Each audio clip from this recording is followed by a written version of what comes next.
There is a peculiar truth that echoes in the silent hallways of solitude, a truth that seldom finds room in social discourse. I don't like having visitors. This statement, often dismissed as antisocial or cold, conceals within it the depths of an inner process rarely understood. To dislike having visitors is not simply to prefer quiet or to shun company. It is often a sign of the psyche's insistence on inward focus and self-conservation. The discomfort with having visitors is often misinterpreted as a character flaw, a symptom of social anxiety, or simple rudeness. But in truth, this discomfort can be a profound reflection of the inner psyche. The human mind is layered and complex, and its responses are rarely superficial. What appears as a dislike for visitors may, in fact, be the psyche's way of preserving balance, maintaining integrity, or avoiding psychic overload. When the external world becomes too demanding, too noisy, or too invasive, the inner self may instinctively draw the curtains close, not out of contempt for others, but out of care for its own structure and well-being. There exists in each person an internal realm that is as vivid and alive as the outer one. Inwardly, we harbor ideas, memories, fears, longings, and fragments of identity that are not always integrated. When a visitor arrives, it is not only the physical space they enter, it is often the symbolic threshold of the self. Visitors come with their energy, their expectations, their conversations, and their unconscious projections. Each of these can be disruptive to the delicate inner equilibrium we try to sustain, especially if we are in a period of psychological transition or emotional vulnerability. The psyche, like the body, has its own immune system. It knows when to open and when to close. It senses when an interaction will nourish or deplete. For many, especially those deeply introspective or spiritually inclined, visitors can unconsciously represent a threat to their interior rhythm. It is not about the person visiting, but about the shift in atmosphere, the unspoken social contracts that come into play, the effort of presentation, and the temporary loss of inner privacy. Moreover, this discomfort may be rooted in early psychological conditioning. If one has experienced intrusive relationships in childhood, be it controlling caregivers, lack of personal space, or emotional enmeshment, the adult psyche may instinctively associate visits with a loss of autonomy. The closed door becomes more than a barrier, it becomes a symbol of protection, a boundary that must be guarded not from hostility, but from subtle invasions of selfhood. To dislike visitors, then, may be a way to reclaim agency over one's environment and mental space. There is also the consideration of psychic energy. Every interaction, no matter how brief or well-intentioned, requires energy. It demands attention, response, and often the suppression of authentic emotion for the sake of politeness or social cohesion. Those who are more inwardly focused often experience this as fatigue or restlessness. They may dread visitors not because they dislike people, but because the interaction pulls them away from their center, their thoughts, or their creative and reflective states. The inner life is a fragile garden, and too much traffic through its paths can leave it trampled. To understand this phenomenon psychologically is to recognize that the human being is not designed for constant exposure. Just as we need physical rest, we also need psychic rest, time to be unobserved, unjudged, and unrequired to respond. The preference for solitude and the resistance to visitors is not necessarily misanthropy. It may be the psyche's wisdom at work, signaling the need for restoration, boundary reinforcement, or deeper internal integration. Instead of shaming such tendencies, we might ask what they are protecting and what sacred process they are enabling. When discomfort arises at the prospect of visitors, it is worth pausing not to suppress the feeling, but to investigate it. It may be a message from the deeper layers of the self, asking to be heard, honored, and given space. This is not a problem to be solved, but a language to be understood. The psyche speaks in moods, preferences, and subtle resistances. And in that quiet refusal to entertain visitors, one may hear the soul whisper, "Not now, I am still becoming." The home, in psychological terms, is far more than a structure of walls, furniture, and doors. It is an active symbol of the self, often mirroring the internal world of the individual who inhabits it. Our relationship with our physical space reveals unconscious material, desires, fears, boundaries, and defenses. When someone says they do not like having visitors, it is often not just about social discomfort or lifestyle preference. It is a symbolic gesture of guarding one's inner sanctuary. Just as we retreat into ourselves when overstimulated or threatened, we may retreat from allowing others into our homes, sensing that to open the physical door is to open psychological doors that are not yet ready to be entered.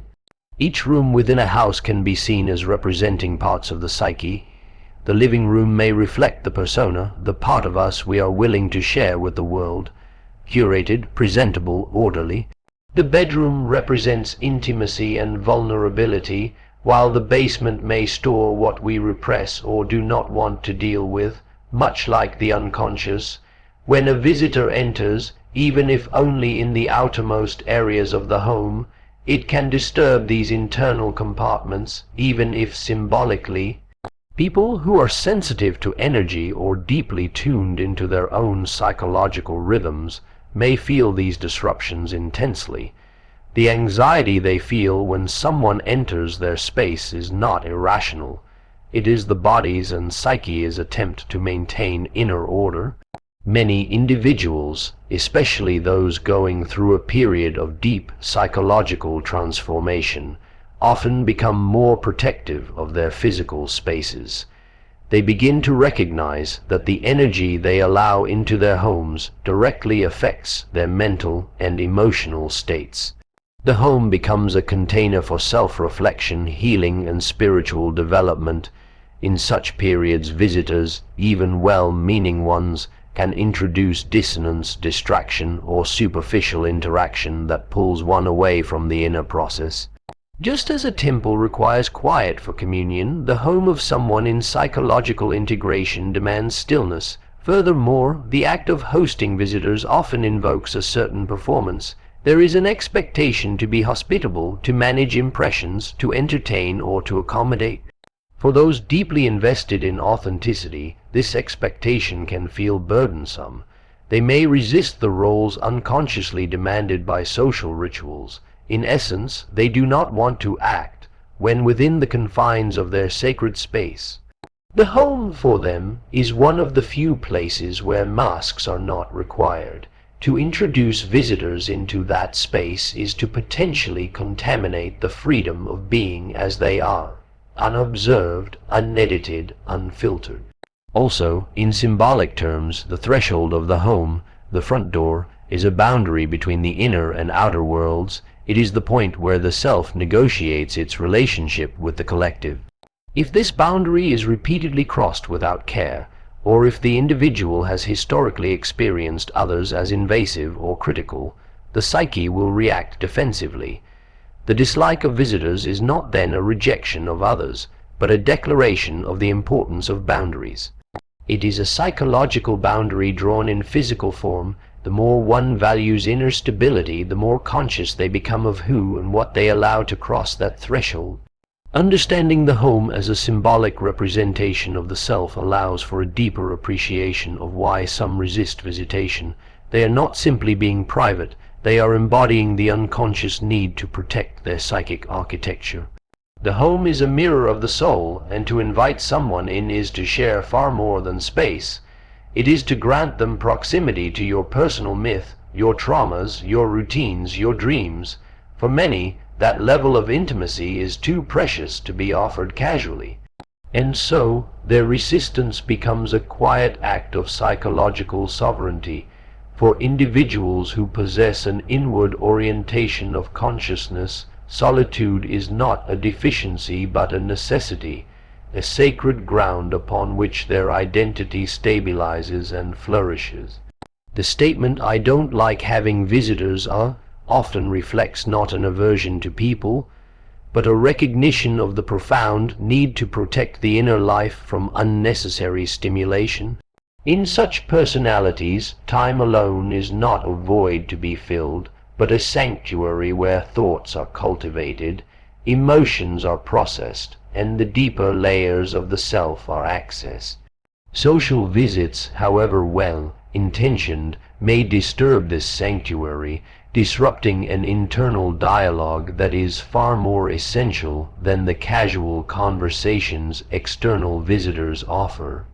Introversion, in its mature form, is not shyness or withdrawal from life, but rather a directional choice of where one's psychic energy flows. While extroverted types tend to recharge through interaction and activity, the inward-oriented individual replenishes themselves through reflection, stillness, and immersion in the symbolic. Visitors, especially those who arrive uninvited or out of social obligation, bring with them a shift in atmosphere, an energetic intrusion that demands attention, response, and often a compromise of the natural rhythm of inner life. This is not necessarily a critique of the visitor, but a testament to the deep value the individual places on their psychological ecosystem. Solitude is fertile ground for individuation, the lifelong process of becoming more wholly oneself. In this sacred space, free from external influences and distractions, one can listen more clearly to the voice within, the murmurings of unconscious content, the subtle promptings of intuition, the slow integration of previously disowned parts of the self. Such work requires conditions that are difficult to maintain in the presence of another, especially when the interaction is superficial, forced, or misaligned with the individual's psychological state. Visitors, even without intending to, may pull the psyche outward, demanding engagement with the outer world when the soul is trying to move inward. This tension can lead to internal fragmentation if not honored. When one feels pressured to entertain, host, or interact when the psyche is calling for silence, the result can be fatigue, irritability, or a sense of disconnection from the self. Therefore, to actively avoid visitors during these periods is not escapism, it is an act of psychological self-care. It is an intuitive honoring of the internal rhythm and the sacred process that is unfolding beneath the surface. The outer world is filled with noise, and for the reflective individual, too much of it drowns the quiet truth within. Furthermore, solitude sharpens awareness. Without the distraction of others' expectations or opinions, the self begins to see itself more clearly. Old wounds rise to the surface for healing, long-buried dreams reawaken, and new insights emerge spontaneously. This level of inner clarity often diminishes when one must perform, even subtly, for visitors. The presence of another person, no matter how kind or familiar, changes the psychic field. The need to accommodate, to be polite, to manage energy or mood, all of this becomes a layer between the self and its inner work. Those who treasure solitude are not antisocial, they are deeply loyal to the inner life. Their avoidance of visitors is a form of devotion to this life, a quiet refusal to allow the sacred to be disturbed for the sake of appearances. The more profound the inner journey, the more crucial solitude becomes. In these moments, the closed door is not a sign of rejection, but a symbol of reverence. It says, within these walls, something meaningful is unfolding, something that cannot be interrupted, translated, or shared until it is fully known to the self. The fear or discomfort that arises in response to having visitors is often less about the individuals themselves and more about the psychological weight that their presence invokes through unconscious projection. In human interaction, we rarely see each other clearly.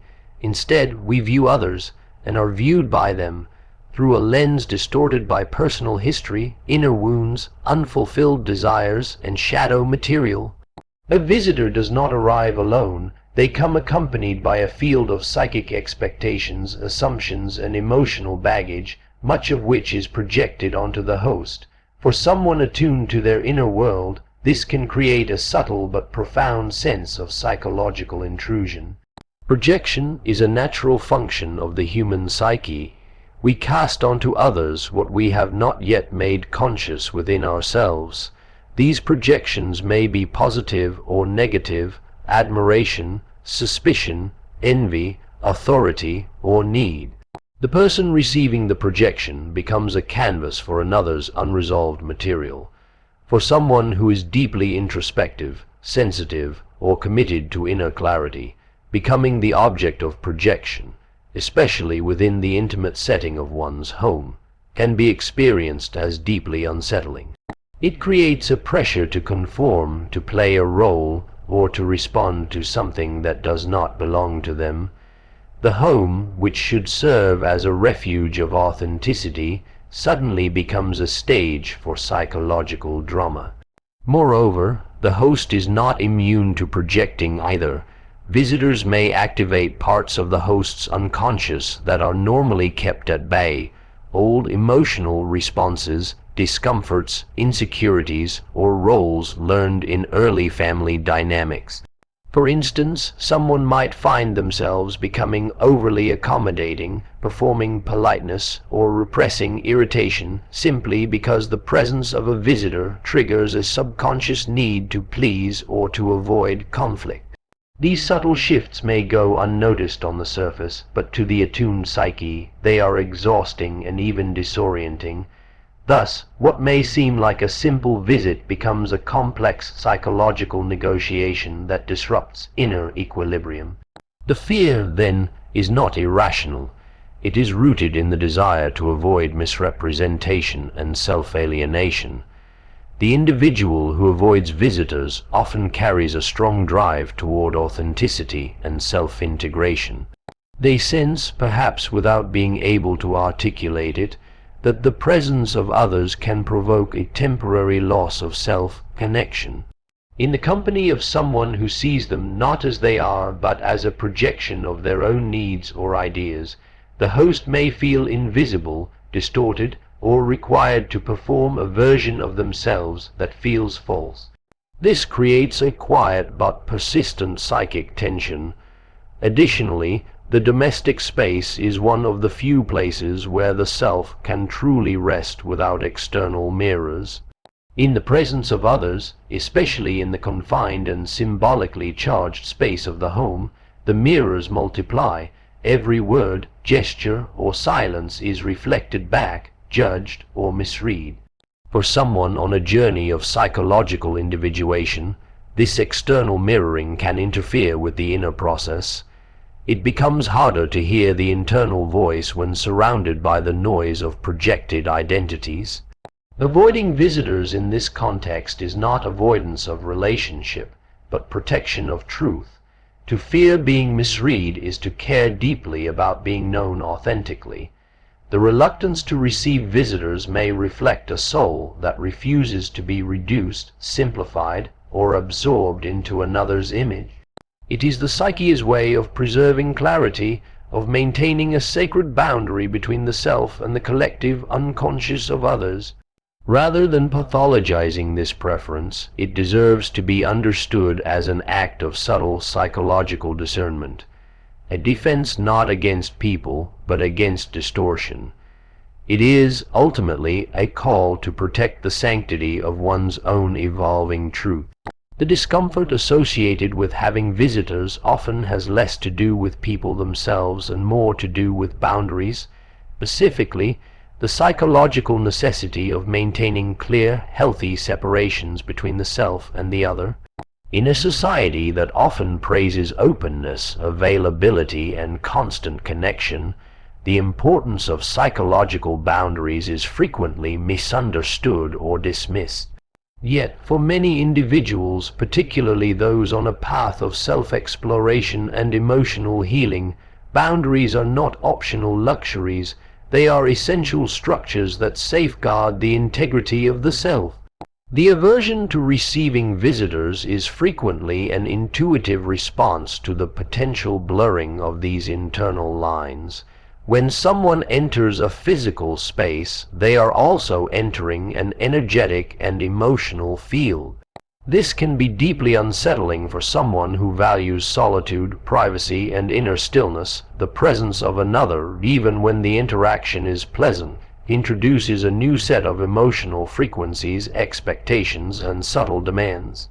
In such moments, the boundary between the inner and outer worlds becomes porous. One may find themselves adjusting behavior, suppressing natural rhythms, or feeling internally displaced. What should be a moment of comfort in one's own space becomes a silent performance. This often leaves the host feeling drained, not because they dislike the guest, but because the structure they rely on for self-containment has been momentarily compromised. The need for boundaries often becomes acute in individuals who have experienced emotional enmeshment, codependency, or psychological intrusion in earlier stages of life. For such individuals, the home becomes more than a residence. It is a psychological refuge where they are free from the eyes and influence of others. Any intrusion into this space, no matter how benign on the surface, can feel like a reenactment of earlier dynamics where they had little control or autonomy. Thus, a visitor knocking at the door may unconsciously trigger old defense mechanisms, rooted in the fear of being engulfed, misunderstood, or required to betray their own needs for the comfort of someone else. It is also important to understand that the act of hospitality, though often associated with kindness and generosity, can also serve as a subtle invitation for role-playing. The host is expected to welcome, accommodate, and engage in certain socially sanctioned behaviors. But for someone who is highly introspective or currently working through personal transitions, this expectation can feel like a burden. They are pulled away from their center, their solitude disrupted, their internal energy scattered. In such cases, maintaining boundaries becomes not only an act of self-care, but a quiet resistance to societal pressures that disregard the importance of psychic containment. Setting boundaries by refusing or limiting visitation is not an expression of coldness or isolation. It is a deeply personal decision rooted in the awareness of one's energetic and emotional limits. It is a declaration that not all forms of connection are nourishing, and that sometimes the preservation of one's own psychological balance must take precedence over social obligation. This perspective invites a shift in how we interpret the phrase, "I don't like having visitors." Rather than viewing it as antisocial behavior, we can begin to see it as an assertion of psychological self-sovereignty. In truth, those who value their boundaries are often those who are most capable of offering genuine connection when the time is right. Their solitude strengthens their capacity to be present, to relate without distortion, and to offer others something more authentic than forced hospitality. Until that moment, their refusal to entertain visitors is not a wall. It is a gate guarded not out of fear, but out of reverence for the self that is still being shaped, protected, and understood. The aversion to having visitors, when examined through a psychological lens, can be seen not as an obstacle but as an invitation to deepen the inner dialogue. In a world saturated with noise, activity, and constant engagement, the psyche often retreats, not out of fear but in pursuit of stillness. The discomfort one feels toward visitors may reflect the unconscious soul's yearning for silence, introspection, and uninterrupted self-confrontation. It is a signal not of dysfunction but of transition, a message from within that there is work to be done away from the distractions of social performance and external validation. When individuals begin to feel uneasy with social presence in their personal space, it is often because they are entering a phase of inward expansion. In this space, the soul does not crave conversation with others, it craves conversation with itself. Solitude becomes the necessary condition for this dialogue to take place. The walls of the home become sacred, and the door a protective boundary between the inner and outer world. Visitors, even the kindest ones, represent an interruption to this process, not through their intent, but through their presence. Every external interaction, no matter how seemingly harmless, pulls attention outward. And when the inner self is trying to speak, even the softest external voice can become too loud. The inner dialogue is subtle and easily lost. It is not loud, not demanding. It whispers in dreams, moods, and sudden insights. It surfaces when the body is still, the environment quiet, and the ego relaxed. In this vulnerable openness, the unconscious begins to communicate, offering fragments of long, forgotten memories, suppressed feelings, or intuitive glimpses into the true self. But these communications are delicate. They can be scattered or silenced by the simple act of having to explain, entertain, or respond to another person. Thus, the refusal to have visitors is not a rejection of people, but a reverent honoring of this inward movement. This period of withdrawal is often a precursor to transformation. Like the chrysalis enclosing the caterpillar, solitude forms the container in which identity dissolves and reforms.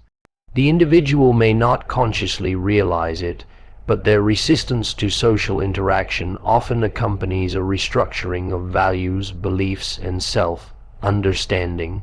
The discomfort is not laziness or arrogance. It is a sign that something within is shifting, and that the presence of others may interfere with the integration of that shift.